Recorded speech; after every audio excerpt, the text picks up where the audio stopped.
Here's a knocking indeed. If a man were porter of Hellgate, he should have old turning the key. Knock, knock, knock. Who's there in the name of Beelzebub? Here's a farmer that hanged himself on the expectation of plenty. Come in time, have napkins enough about you. Here you'll sweat for it. Knock, knock. Who's there in the other devil's name? Faith. Here's an equivocator that could swear in both the scales against either square, who committed treason enough for God's sake. Yet could not equivocate to heaven. Oh, come in, equivocator. Knock, knock, knock. Who's there? Faith, here's an English tailor, come hither for stealing out of a French hose. Come in, Halo, you may roast your goose.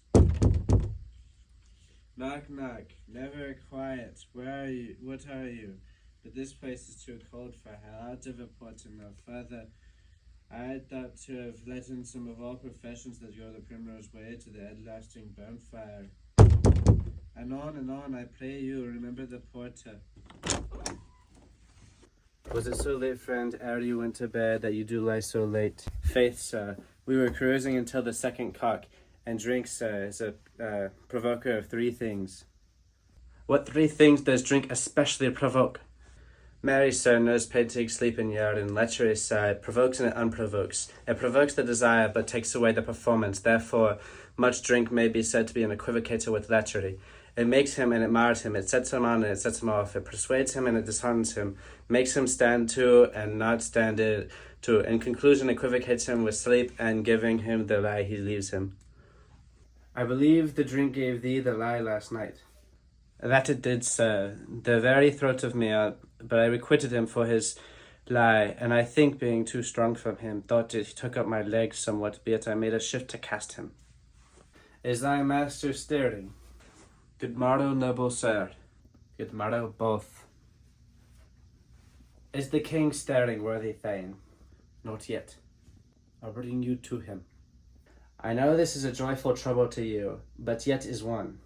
The labour we delight in physics pain, this is the door. I'll make so bold to call, for 'tis my limited service. Goes the king hence today? He did appoint so.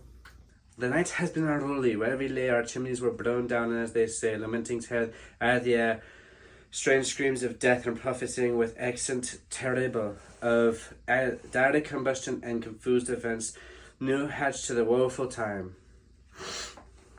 The obscure bird, claymore, the livelong night. Some say the earth was fervorous and did shake. 'Twas a rough night. My young remembrance cannot parallel a fellow to it. Oh, horror. Tongue nor heart cannot conceive nor name thee. What's the matter?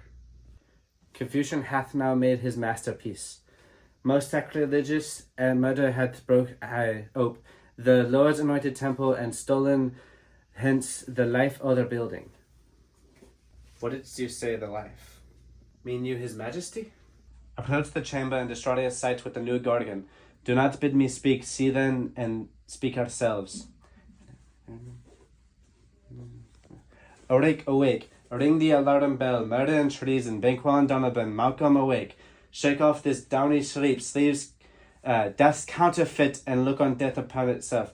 Up and see the great doom's image, Malcolm Banquo, as from your graves rise up, and walk like sprites to countenance this horror. Ring the bell. Ding, ding, ding. What's the business that such a hideous trumpet calls to parley the sleepers of the house? Speak, speak. O gentle lady, 'tis not for you to hear what I can speak.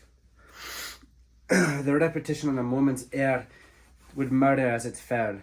Oh, Banquo, your royal master has been murdered. Sorry. Woe, alas! What, in our house? Too cruel anywhere, dear Duff, I prithee, contradict thyself and say it is not so. Had I but died an hour before this chance, I'd have lived a blessed time. For from this instant, there's nothing serious in the mortality, but all is toys. Renown and grace is dead. The wine of life is drawn, and the mirrorless is the light of vault is left this vault to break on. What is amiss? You are and do not note.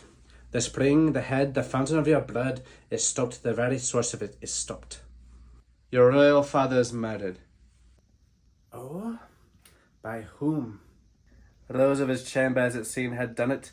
Their hands and faces were all badged with blood, so were their daggers, which unwiped we found upon their pillows.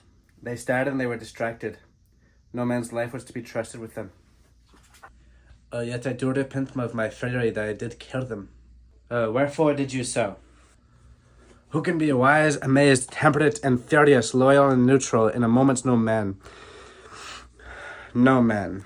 The expectation of my violent love outran the pauser reason. Here lay Duncan, his silver skin laced with his golden blood, and his gashed stabs looked like a breach in nature.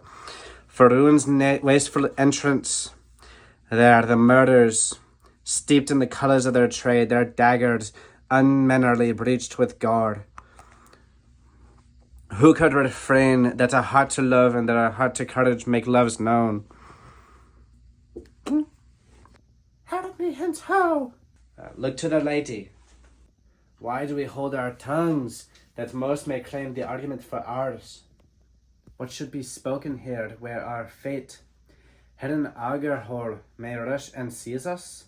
It lets away our tears are not yet brewed, nor our strong sorrow upon our foot of motion. Look to the lady. And when we have our naked frailties hid, that suffer an exposure, let us meet and question the most bloody piece of work. To know it further, fears and scruples shake us in the great hand of God I stand, and thence against the undivulged pretense I fight of treasonous malice. And so do I. And so do I. So all. Let's briefly put our manly readiness and meet either hall together. Well contented. But what do you do? Let's not consort with them. To show an unfelt sorrow is an office to which the false man does easy. I'll to England. To Ireland, our separate fortune shall keep us both the safer. Where we are, there's daggers in men's miles. The ne'er in blood, the nearer and bloody. This murderous shaft that shot hath not yet lightened in our safest ways to avoid the aim. Therefore to horse, and not let us be dainty of leave talking, but shift away. There's warrant in that theft which steals itself when there's no mercy left. Faith, so we were sort of. Was it so late, friend, ere you went to bed? Was it so late, friend, ere you went to... This is a joyful... I know this is a joyful problem for you, sir, but yet tea is one. Yeah. Oh, hold up. Tongue no heart, neither can sieve... Look to the light.